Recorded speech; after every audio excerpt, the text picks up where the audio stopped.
They're recognizing the reality out there.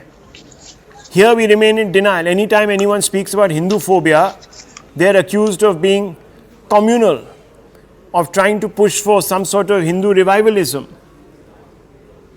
No, it is a fact, Rahul, that many a times people have misunderstood people of particular faith and then identified them with people of Hindu faith. Like, for example, Sikhs have so many times been identified with Muslims. Then now we have on India one Sudarshan TV channel anchor Suresh Chawanke openly doing a show saying that Hindus are actually descendants of Jews. So there are lots of these stuff, but I agree with you. There is a total failure of Prime Minister Rishi Sunak. He is more interested in his wife-owned company Infosys business interest, who has signed a MOU with Israel. Okay, since he's not here, Mr. Tausif, Mr. Tausif, he's not here. He'll sue us. To make London a secure place. Okay, so that, what he is doing with his wife, etc., I can't get into. He's not here to defend his case, and, it's a matter of their domestic politics. But are you saying that he's playing the Hindu card in England now? No, please, Dr. Ranganathan, I'm just asking, why is this whataboutery on this? Some people have suffered here on account of Hinduphobia. Very briefly, 2 points. First of all, I congratulate Mr. Hirani for compiling that data. It's very important. Getting a system to compile it and recognize it. Yes, absolutely, no doubt about it. And it will bring much needed clarity about why this is happening. But you asked a couple of questions. Why we ignore Hinduphobia, I'd rather call it, hatred against Hindus rather than fear of Hinduism in India. Possibly because we've kind of so lived with it. It's so intertwined. You look at Periyar, you look at the statements of DMK, you look at what happened 2 months ago. And then you realize that we are living with it.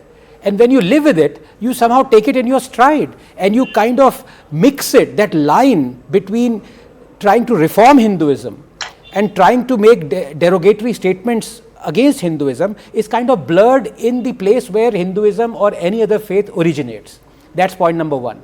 Point number two, I would like to address Mr. Hirani because I want to ask, is it not true that these instances of hatred against Hindus is being perpetrated by a particular community in UK? That is very important because look what is happening to Jews right now. Same thing was happening to Hindus. Same thing is happening to all non-believers. It's a question between believers being the perpetrator and non-believers being the victim. So how bad is it? And is there one, does it come from one particular area? Mr. Hirani. Yeah, so I gave a few examples when I actually proposed the motion because it naturally just stems from values or traditions and religious beliefs and religious practices that Hindus have. So one example I gave, for example, was about examples that I know in the community where children at schools or even people where they may have had an altercation or argument with people have meat thrown at them because people know that Hindus in general, and especially if you're looking at beef and the cow being sacred in the Hindu religion, it's seen as highly offensive to throw meat and particular beef at Hindus, and there have been instances recorded where this has happened. Now, having anything thrown at anyone is obviously not a nice thing to experience,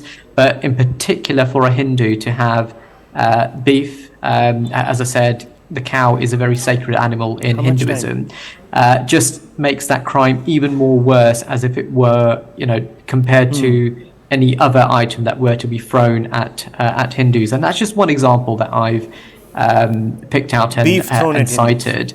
The other is the obvious one where if you look at symbols that Hindus wear, and particularly Hindu women, with the bindi mark on foreheads, and even men. So many, if you look at some Hindu communities in London and the UK and all around the world, particularly around Gujarat, I've got a large community in my constituency in Brenton Harrow, who follow the Swaminarayan sect, and they wear tilak and chandal on their foreheads as well, quite proudly. And some of the hate crimes that could and do emanate from that is experienced by Hindus. Unlike what Mr. Tausif was trying to suggest, that they are mistaken identity, I think their symbols are marking them out, viewers, for hate crime. Now that, I think, settles the debate. Yes. And I think we need to begin to open our minds to this.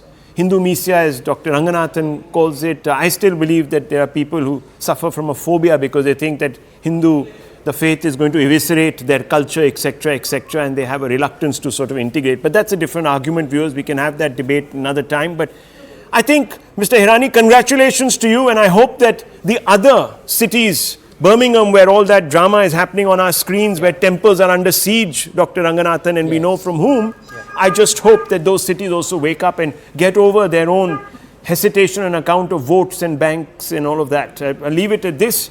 We come back tomorrow, viewers, with a very big story. Don't go away. Stay with us.